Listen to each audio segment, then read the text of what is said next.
Good morning. Welcome to the session on short course in clinical epidemiology. Welcome on behalf of our CU CMC Vellore. So, as quite a few of you may be aware, we have been recently doing checklists or guidance on how to report studies using artificial intelligence. So, we have covered quite a few. We have looked at StarD and we did Consort AI, and last week we did Tripod AI. So, as a continuation of the same series, today we'll be looking at how to use the Cheers AI checklist to report a study which has used artificial intelligence in a health economic study. So, it's my pleasure to invite Dr. Elbin, who has kindly agreed to do this presentation as well. And I hand over to Dr. Elbin.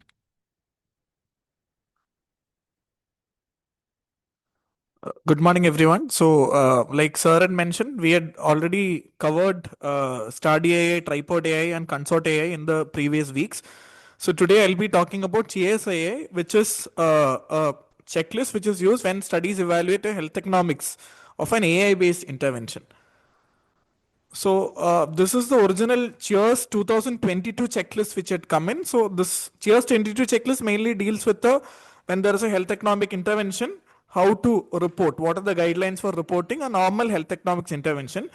However, when recently only AI has been used into making prediction modeling and all that, so that's when the Cheers AI checklist had come in 2024, which had given some elaborations for the already existing Cheers 22 checklist.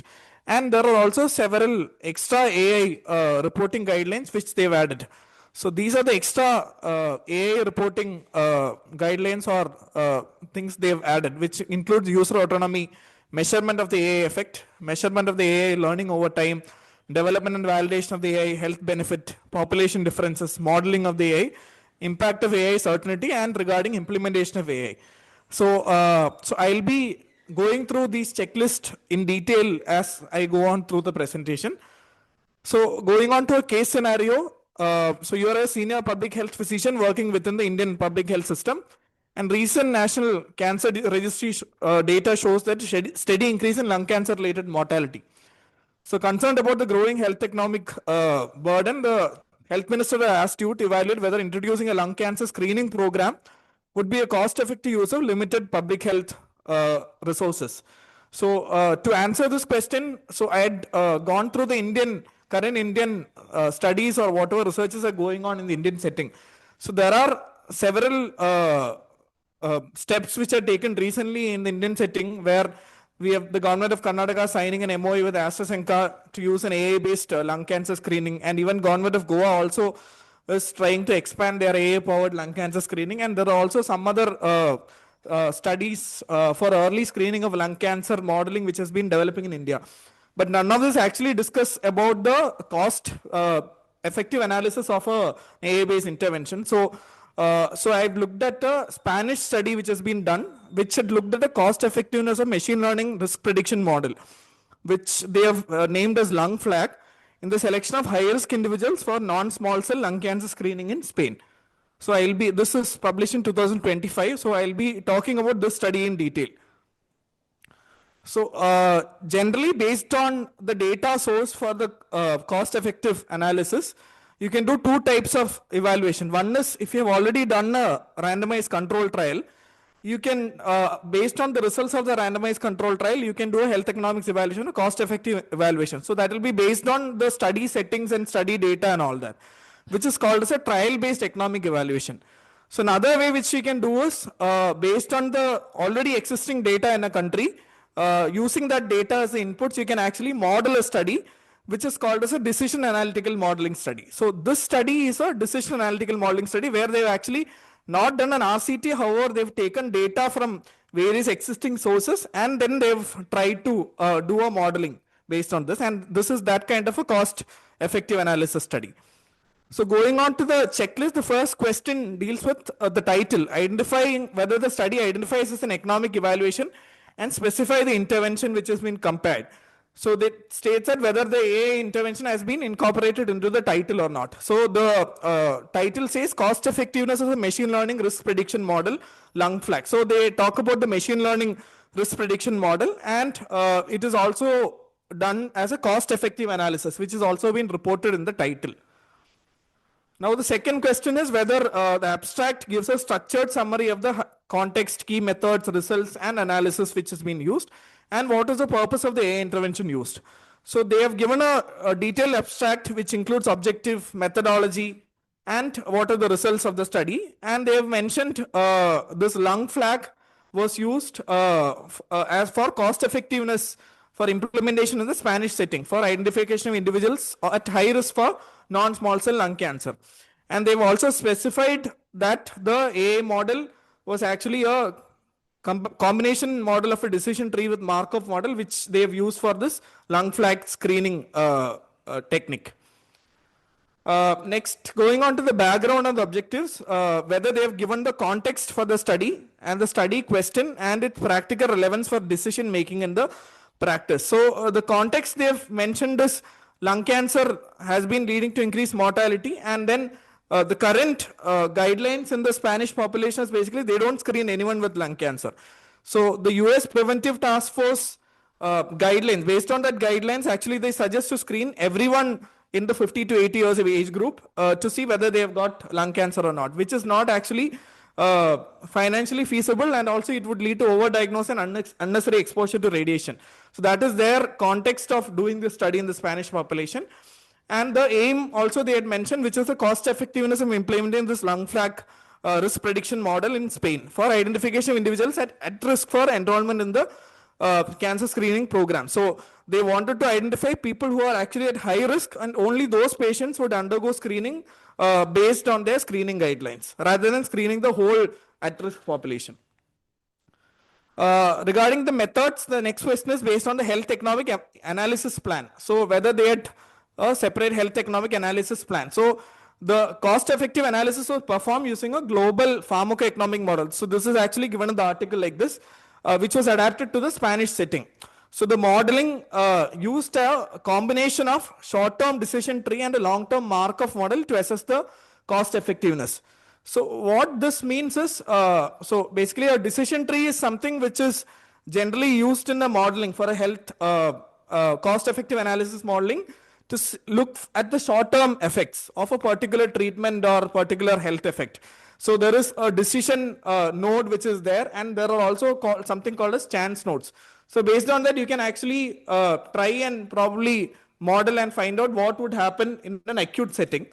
But a Markov model is something which is used for chronic diseases, when you actually have to look at long-term progression of health outcomes and long-term cost involved in that.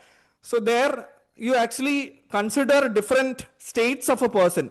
So a person who is alive at this point of time, and then after 10 years or after 50 years or till their death, what are the states through which a person actually goes through.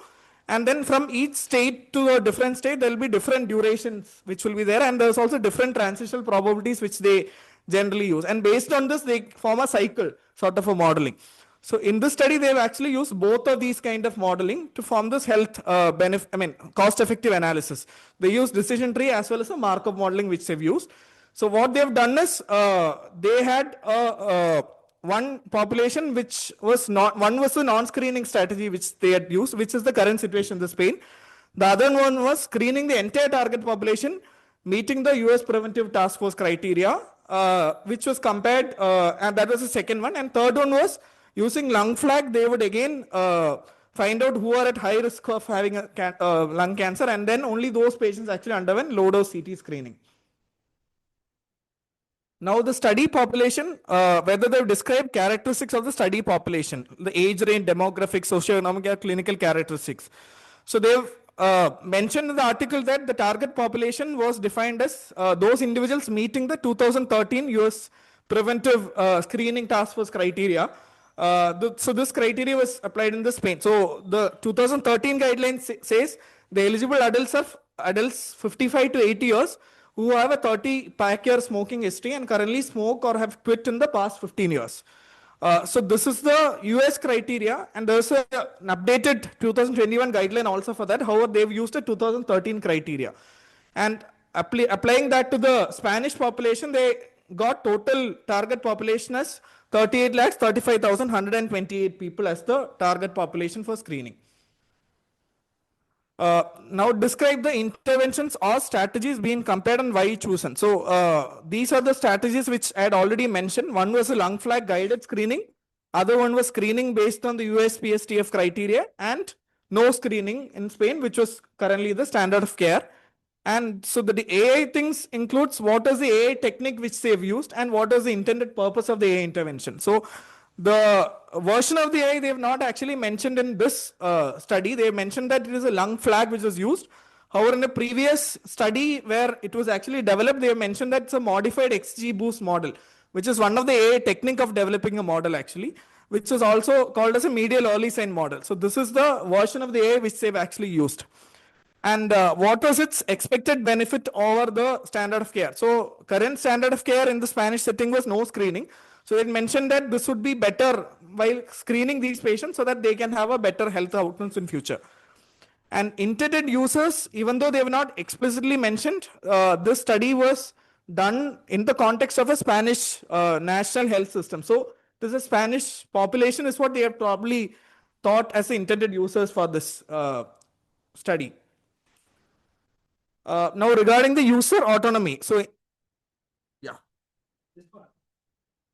Yeah. Yes. Just to understand, what is the intervention here? Is it based on the X-ray imaging or the patient characteristics that the AI is identifying? So it is lung flag. So the question was, so what is the lung flag or what is the screening technique which they've actually used? So the lung flag is actually a machine-based learning model actually. So I will come to the details of that actually. It comprises different clinical variables of the patient, and depending on that, they decide whether this patient is at actually a high risk of a lung cancer or not. So these different clinical variables will be given as inputs to the AI model, and finally AI model will tell whether this person is at high risk of cancer or low risk of cancer. If the AI model says that they are at high risk of cancer, then they would undergo a low dose CT screening to see whether they have got cancer or any nodule in the lungs or not, and based on that they will decide whether to continue further evaluation or not. So indicate whether the AI intervention is directive or whether the users retain autonomy to make the care decision. So what this question means is, for example, when an AI is actually used in a study, AI can either direct them to do certain things. Like in this case, the AI says, based on the clinical input that has been given, they say that this person requires screening because he is at high risk. So the clinician will do the screening based on that. Then there are other ways where AI would say, AI would say that this person requires screening. Then the clinician also has an autonomy whether to decide to screen the patient or not. So that is the AI informed decision, we would say. So here actually it was mainly directive. So there was no separate autonomy with the clinician because it was basically a modeling study which they've done. So based on this directive, they had done screening. Now next question is perspective. What was the perspective of the study and why was it chosen? So they have done it based on the perspective of the Spanish national health system and state the time horizon for the study and why it was appropriate. So the time horizon is something that we set in any machine learning model, especially when they use Markov modeling. So basically you need to see when you use a model, you need to see when you take a lot of people actually, how many years you have to follow up these patients to find to get their desired health effects or whatever mortality that you're looking at, and how much would be the cost involved all these years. So the best time horizon would be the entire lifespan of the patient or all the people that you have actually taken. So they have taken around 50 years as the horizon, which was probably appropriate. They thought that 50 years would be sufficient to actually find out the cost involved as well as the health effects that would occur to that particular group of people. Next question is regarding the discount rate. Report the discount rate and the reason chosen. So the discount rate would mean that, for example, people generally value an intervention or a health effect if it happens immediately. For example, that a person would value getting 10 lakhs today rather than getting 10 lakhs 10 years later. So because of that, so the 10 lakhs today might not be the same 10 lakhs when you look at after 10 years. It would be around 5 lakhs or 6 lakhs based on the inflation rates and all that. So in health economics also, this kind of a discount happens, or whatever the value of the health interventions or the health benefit changes over years. So you have to account for this change in the cost or future effects which you would get versus the effects that you would get currently. So a discount rate is something which is applied in a health cost effective analysis study for the cost and future effects. So this they have done, they've taken this 3% discount rate. This was in accordance with the published recommendations on the evaluation of health technologies in Spain actually. Now selection of the outcomes, describe what outcomes were used as the measure of benefits or harms. So based on this cost effective analysis, what the outcome they've looked at is, one was life years, other one was QALY, and other one is incremental cost effectiveness ratio. So what life years would mean is, for example, you use a new treatment and then what is the number of years that the person gains with the new treatment. Maybe the person is, person would die at a particular age, and because of the new treatment, they would get extra years of life. So something like that. So that is called life years. And QALY is something which is including the life years, that is the number of years that would gain along with the utility score. Utility score is something which says what is their quality of life during those years which they have lived actually. For example, if the person is living for 10 years, which is the life years, a utility score will also take in factor of what is the quality of life that the person has actually lived through these 10 years. So the utility score would range from 0, which is death, and 1 would mean perfect health. So that factor is also taken into the number of years which they have lived, which is called as life years.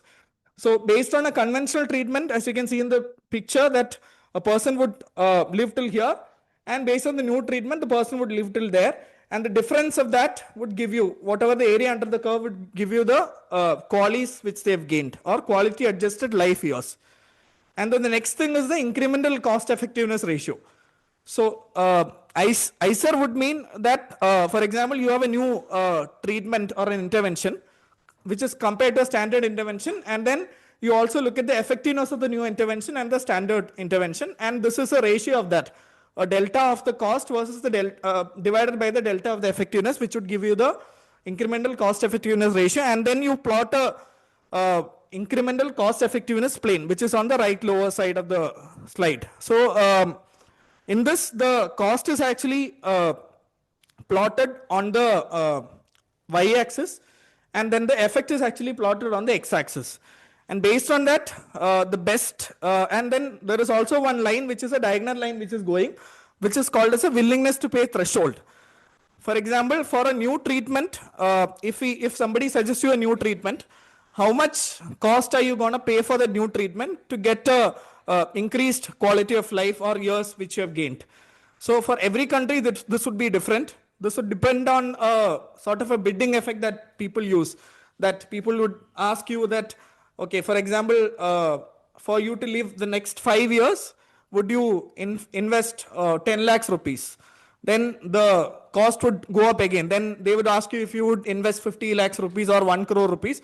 So based on that, a person will decide, okay, from a government health perspective, a person would say that I can actually invest this much amount of money for this much amount of QALYs which I've gained for that particular population.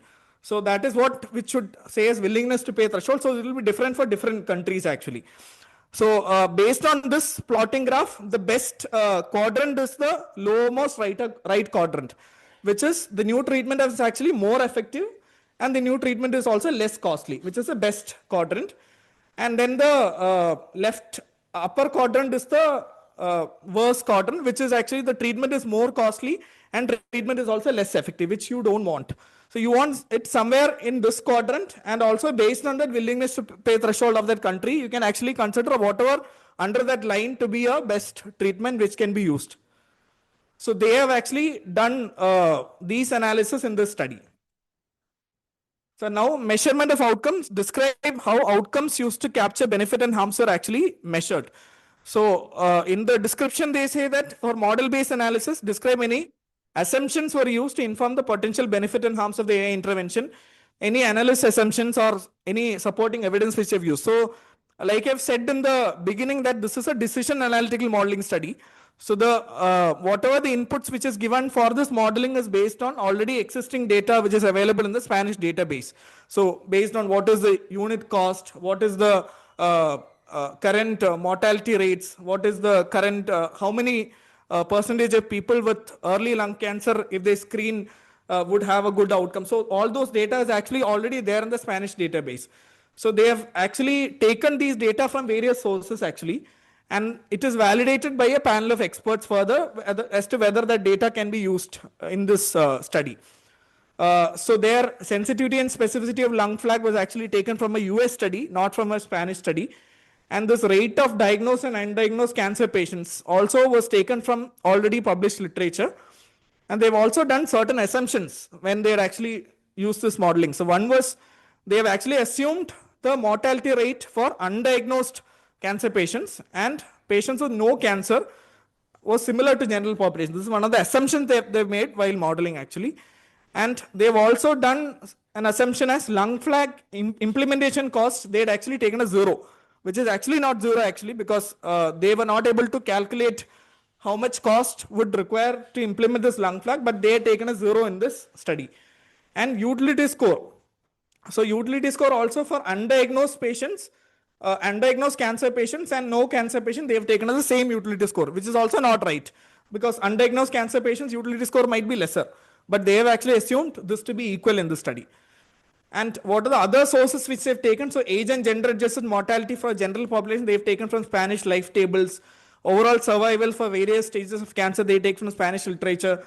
And multiple, so cost of diagnosis taken from the database and national healthcare database they've used. So what you need to mainly understand from this 2 slides is that in a modeling study, they take information from various sources. It is not actually from a study or an RCT which they've done. They take from different sources which are available, and then those data is actually used for finding out whether what the model would finally predict or not.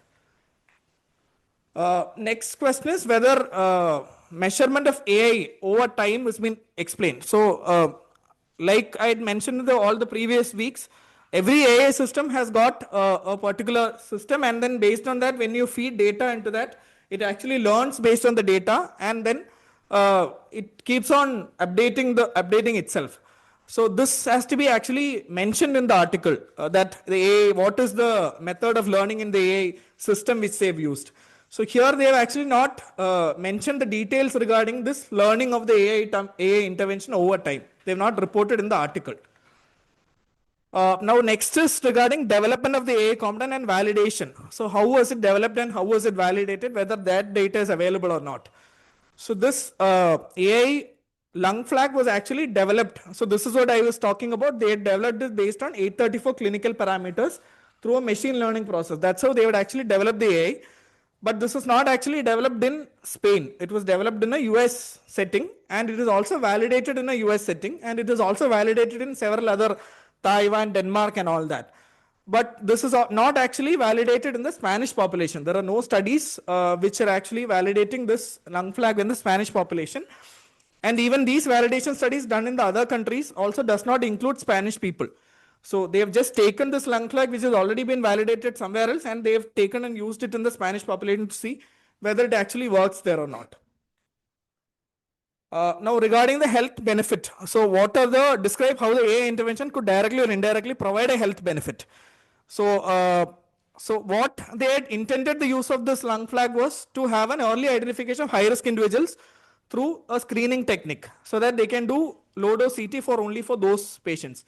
So one health benefit which they mentioned is, if you screen everyone who are at risk, it would lead to unnecessary exposure to radiation, overdiagnosis, and also it would also limit the economic burden because of the screening actually. So that is one of the indirect effect they mentioned.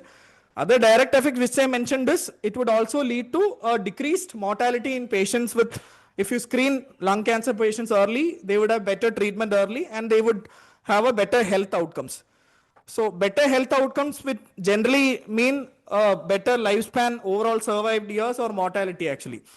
So when you look at any screening test or any screening study, when they look at the main things which we need to look is, one is a lead time bias or a length time bias.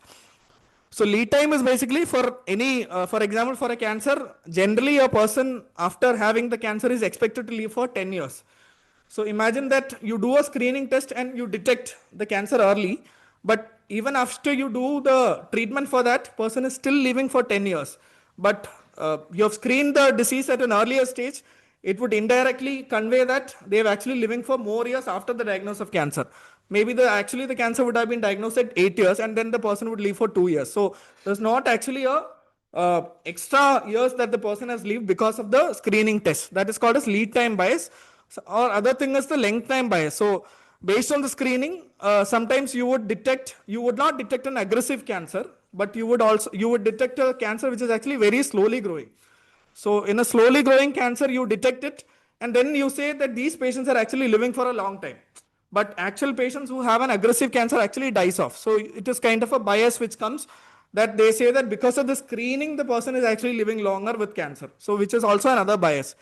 So, but in lung cancer screening, there are multiple published studies of systematic review and meta-analysis where they've actually said that there is a clear-cut mortality benefit which is there, which exists for early lung cancer screening in mortality actually. So that bias is not there when you do lung cancer screening actually.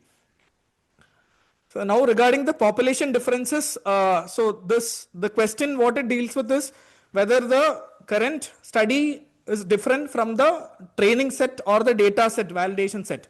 So like I had already mentioned, this study was actually done in Spanish population, but the lung flag was developed and validated in the US population. So they had not told about the differences in the study population and how they had actually measured these differences in the population actually.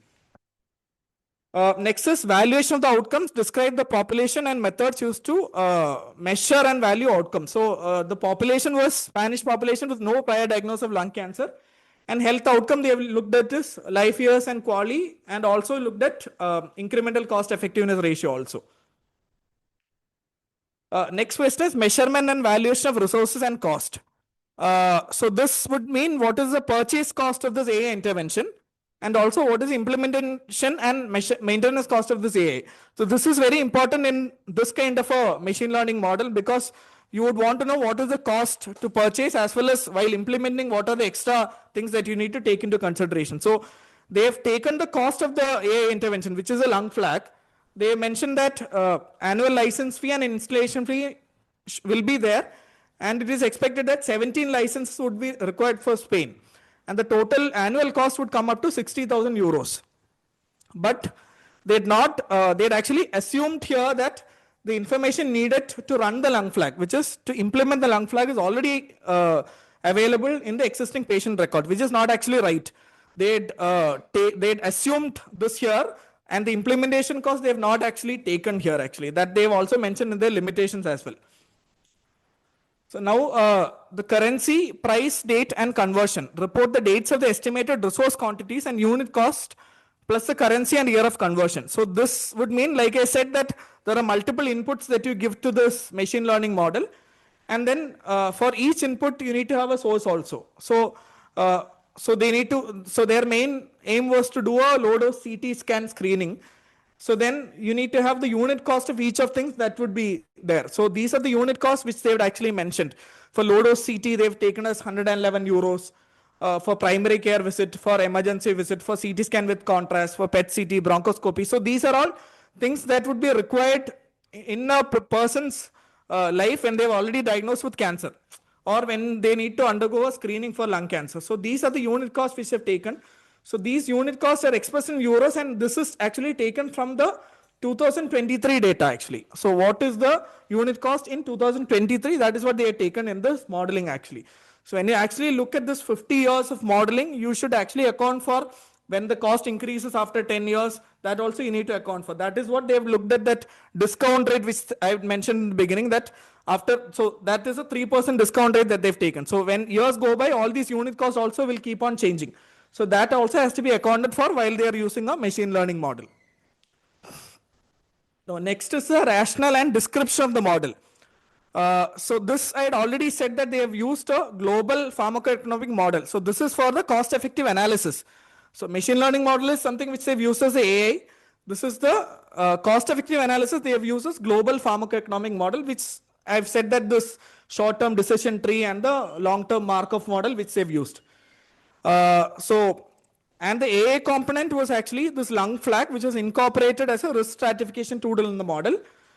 And this question also asks whether this model is actually publicly available, this AA intervention, and whether people can access it or not. But the details regarding that model being publicly available or accessible is not mentioned in the article.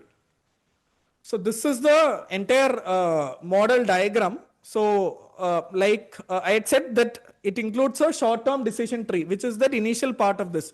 So they have taken the target population and they've taken 3 screening strategies. And this initial part of it is called as the decision tree, that person would have cancer with these stages, person would not have cancer. And in that it could be true positive, false negative. This could be false positive, true negative. And finally, they would be diagnosed with cancer or they would be finally diagnosed of no cancer. So this is the initial part of the decision tree, which is that short term, which they've said, till the screening part of it. Then what would happen to these patients over multiple years when you actually follow this patient, which is when the Markov model comes in. So this is the sign for the Markov model. So that is the, after that, what happens to those patients is what they put in this model. So this is the, diagram of the type of modeling they've used for this cost-effective analysis.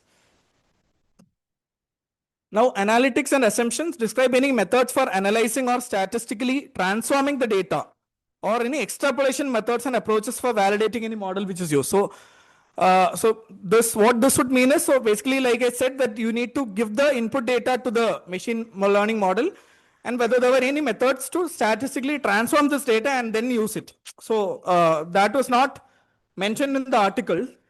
And so the input data was directly used by the machine learning model actually. But regarding the extrapolation method, so Markov model is something which actually use a lifetime extrapolation of already the existing data. So that was done in the modeling. And this I've already said, the article does not explicitly describes any AI intervention learning which happens over time, but generally all modeling happens with this adaptive learning. Next is characterizing heterogeneity. Describe any methods used for estimating how the results of the study vary for different subgroups. So here in the study, they have not looked at different subgroup population and how the results would vary in the Spanish setting itself for different subgroups. And they have also not described, so next question is distributional effects, whether how impacts are distributed across different individuals or whether there is any adjustment made to reflect priority population. So this is again something similar to the subgroup, but different individuals, how the data would be, or the effect of the modeling could be different. So all that they have not really mentioned in this article. Now next is characterizing uncertainty. Describe methods to characterize any source of uncertainty in the analysis. So the uncertainty, what it means is, so like I said, this is a simulation modeling which they've used. And now you're giving different data or parameters to the simulation model. And there is also different model structures available. That is, like I said, there is decision tree, Markov modeling and all that. So finally, after processing all this, you get a model output. But there are different uncertainty here regarding whether these parameters would be correct or there could be any differences in the parameters. So it cannot be just a single parameter. It should be a range of parameters. And regarding different model structures, whether there could be any uncertainty in the final output that they get. And regarding any errors in the data which they had given to the modeling, whether there's any uncertainty which could arise because of that. So they had actually done, so what they would generally do is, they do 2 types of analysis. They do an uncertainty analysis or a sensitivity analysis to deal with this sort of uncertainty in the modeling which they've already done. So here they have mentioned in the article that they have done 2 types of probability sensitivity analysis and deterministic sensitivity analysis. So like it said that, so this is the first sort of sensitivity analysis they have done, in which, so like initially I said that they've taken some discount rates at 3%. So they've taken a lower discount rate, which is just 0% or a 5%. And depending on the sensitivity of the lung flag at different stages, they have taken multiple range of sensitivity for the lung flag as such. And even for adherence to the screening techniques by the population, they've taken different ranges. And based on that, finally, and even based on the cost of LDCT, cost of the unit used, they've used a different sensitivity, and finally they've arrived at a range of their final cost benefit and what is the total cost they would require based on the sensitivity analysis. Another thing they've done is something called as a probabilistic sensitivity analysis. So this is also something similar to the Markov model which they've done. They do multiple simulations within the same data set, that they use a different set of data and do this modeling again and again, to simulation again and again, to find out what are the differences, or any differences is there, finally what they get as the outcomes. So they've done this sort of sensitivity analysis to look at the uncertainty which is there in the modeling data which is available, and any approach to engagement with the patients or others affected by the study. So whether there's any stakeholder involvement in the study or not. So there was only this involvement which was at the beginning of the study regarding the input data to be fed to the modeling system, which was actually validated by a panel of experts. But after the outcome data was available, there was no stakeholder or public involvement which was there. Now next is regarding the results. What are the study parameters, whether they've reported all the analytical inputs which they've used, and what are the summary of the main results which they have done. And this effect of uncertainty I've already discussed before, and whether there's any impact of AI certainty, they have not described, but they have done some sensitivity analysis to look at this impact of AI uncertainty, and there was no stakeholder or public involvement. So going on to the study parameters and summary of the main results. So these are the analytical inputs that they actually give to the AI system. So I've already said that the lung flag sensitivity they already had, which they fed into the system. And based on the sensitivity specificity is what they model and try and find out what would be the results. Again, what is the lifetime discounted life years and QALYs they actually fed into the system is different for different stages of lung cancer. These are what are the use of various healthcare resources which would be necessary for the patients, which is for each of the strategies. What would be the lung flag, the risk prediction model they would have to do annually. They would have to do this screening, and they would have to do this low dose CT also annually.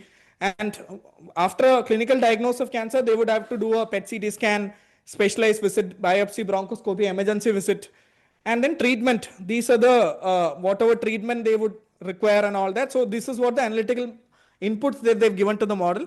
And this is again the unit cost of each of that thing they have given us input to the model. Now going on to the summary of the main results.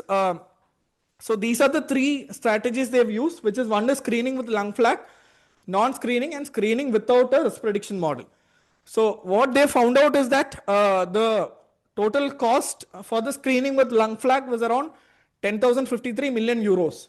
And comparing to the non-screening strategy, this was found to be cost effective. This is because that a person who is not prior screened would get diagnosed as having lung cancer later on in their life, and then they would require treatment and health utilization of cost and all that. This was actually higher than whether they had actually screened those patients. But when they looked at the screening without the risk prediction model, which is using the US Preventive Task Force screening criteria, where they screened all the patients, they would require a higher cost to screen all those patients. So the screening with lung flag was actually the cost was actually lesser. Now they've looked at the QALYs which they've gained. So when they looked at the QALYs, they found that the screening without the risk prediction model was actually gained more QALYs actually, which is 61.76 million. So this was the one which is better. But even the screening with lung flag was also only slightly lesser than what compared to this thing. So finally they've looked at the ICER, which is the incremental cost effectiveness ratio, which is what they have to ideally look at. So when they had looked at that, what they have found out is they have actually taken the screening with lung flag as a reference, because that was the one which was lower, because that had the better ICER which was there. And what they have found is actually the non-screening strategy was definitely inferior to that strategy. And for screening without RPM, so like I said, they had some increased cost which would required for that actually, if you had to screen all those patients. So per QALY they have gained, they would have to use an extra 72.252 euros to get that incremental extra cost effectiveness for that. And they've also looked at different scenarios, and then they've looked at the analysis that This is the base case scenario, which currently what we have looked at. Other things that at a time window of 270 to 360 days, at 1 year, what would be the result? And whether they have screened based on the 2021 criteria. Now they have used the 2013 criteria, but if they had used the 2021, what would be the effect? And then whether they've used 95% specificity for lung flag, 70% screening and adherence for lung flag, and multiple scenarios they've taken. However, in all those scenarios, they found that this non-screening strategy was definitely inferior. And then the screening without RPM was found to be more, would require more cost to do that screening technique. So this is the final incremental cost effectiveness plane. So one thing to note about this is they actually labeled it wrong, the incremental qualies and incremental cost. So even though in the article they've actually mentioned that this is the quali and this is the cost, then only this would become the best quadrant actually. So, but in the article, in the text actually they had mentioned that this is actually the cost and this is actually the qualies which they've gained. And like I mentioned before, when they had actually compared lung flag versus non-screening, the lung flag was better cost effective with increased effect actually. So it was better cost effective. And when they had actually looked at lung flag versus screening without RPM, which is based on the US PSTF criteria, the sum of the dots are actually in the, more cost, less effective this thing, but you can see that maximum number of dots is actually coming under that willingness to pay threshold, which would mean that for Spanish population, this is actually a cost-effective strategy which they can actually adopt compared to no screening or screening without a risk prediction model. Say that the graph is wrong? No, graph is not wrong. Graph in the sense how they have labeled is actually wrong.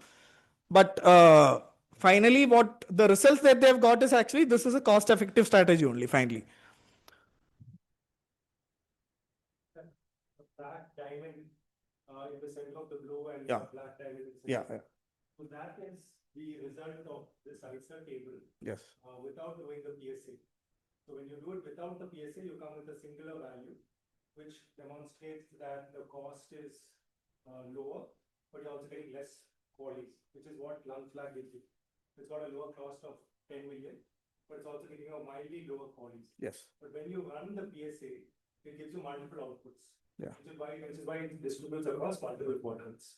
Yeah. So just to clarify. Yeah. So what sir was saying is, so this is basically the final product of running it multiple times, and then that's why you have a lot of dots which are present, and then the black dot which is at the center is almost the average of all those dots which are available, and this is the most cost-effective strategy which has been given.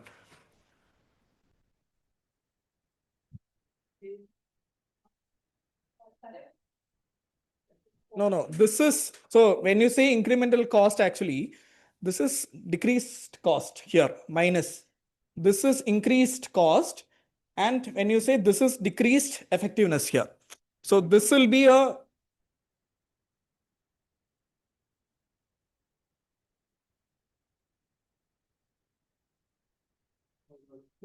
Yeah. Yeah, just that they have written incremental qualities here onto the, probably they would have, when we initially looked at the graph, it seemed like this is the incremental qualities they've looked at and this is the incremental cost. Yeah.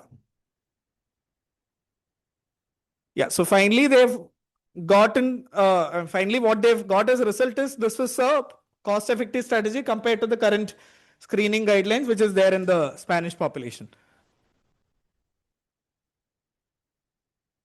So now next is discussion, study findings, limitation, generalizability, and the current knowledge. So what their study findings, finally they have put in their discussion is a screening with lung flag and screening without this risk prediction model were actually dominant over the non-screening strategy. And lung cancer screening was found to be cost effective compared to the current strategy of not screening anyone in the Spanish population, and whether they have mentioned about the limitations or lack of generalizability or not. So in there, this is what they had given in their limitations in the article. Few things are, one was this assumptions about this cancer specific mortality from the available sources. This was actually an assumption which they've done. And other thing is the cost and the qualities, everything was based on 2023. What is that care standard at that point of time? And the next thing is this utility decrements related to the low dose CT and treatment. So I had already told what is the utility score that you use, what is the quality of life that they would have. So for example, somebody who undergoes low dose CT, they are exposed to radiation, and somebody who is going on to have a treatment for a cancer, again, there is side effects of the treatment and all that. So because of that, there is some decrement in their utility score, which actually happens. So they are actually not considered that utility decrement to low dose CT and treatment. And other thing is the same thing which I mentioned, the validation data regarding this is not available in the Spain population. This is based on the US data. And the main important thing is they've considered this cost regarding implementation, they have taken as 0. So that cost they are not taken into consideration while doing this study. So this is again dealing with implementing AA, whether they've taken the, compared the cost, whether they've taken the cost or not. So this is the exact line in the article which says that they analysis does not include the resource and cost associated with the implementation. And they've assumed that all the data is already available. So that is one of the things which they've not done. Next is regarding the source of the funding. So they have mentioned the role of, source, who is the funder, and they also mentioned that they did not play any role in the design of the study, collection or analysis or interpretation of the data. Other thing is whether there's any conflict of interest in the medical journal editors or people in the study. So they've also mentioned that there are no conflicts of interest. So finally, I've finished all the checklist which is there. So mostly they've done, they followed the guidelines. So this, in their article, they've actually put a Cheers 2022 checklist and mentioned that they had followed most of it. But the AI also they had used, they should have ideally used a Cheers AI checklist. But this came out in 2024. And the study was mainly published also during that time. So probably when they had done the study, this would have not come in. That's why they would have not used the AI checklist. Now, going on to my case scenario, so the screening method here appears to be cost effective based on the study when what they have done in the Spanish population. But one important thing was they did not think about this model implementation cost in the study when they've done, and also whether to use it in the Indian setting, that in our health setting, whether lung cancer screening would be better or not is another thing which you need to think of. But maybe based on this data, see, the willingness to pay threshold in India, based on whatever, generally it will be around, so it will be different for different countries. So based on the GDP per capita, it would be around 2 to 3 times the GDP per capita. But based on the current guidelines, there's one of the study which is done in India, which they try to estimate what would be the willingness to pay, which they've said that it will be around 1.5 times GDP, which would be around 2,500 US dollars or equivalent to 2,100 euros. But here in this study, they have taken the Spanish population willingness to pay threshold as 30,000 euros. So compared to that, our willingness to pay is much lower. So if we plot the graph based on that, this most of the lung flag versus this US-based screening would definitely come to a costly strategy and less effective strategy. And in the Indian setting, I would still, I would definitely not disinvest the resources currently available for whatever strategies available in India to use for lung cancer screening in India. But maybe further modeling or validation, if validation studies has been done in India and then they have looked at different cost and they have found that cost-effective strategy, I would use it. And like I said, there are different current studies which has been going on in India for different AA-based intervention for lung cancer screening. So if any of that proves to be cost-effective, that would be the best scenario which can be used maybe. But lung flag, we might not be able to use it. Okay, thank you. I would like to acknowledge Thambu sir and Vignesh sir for helping me with this study.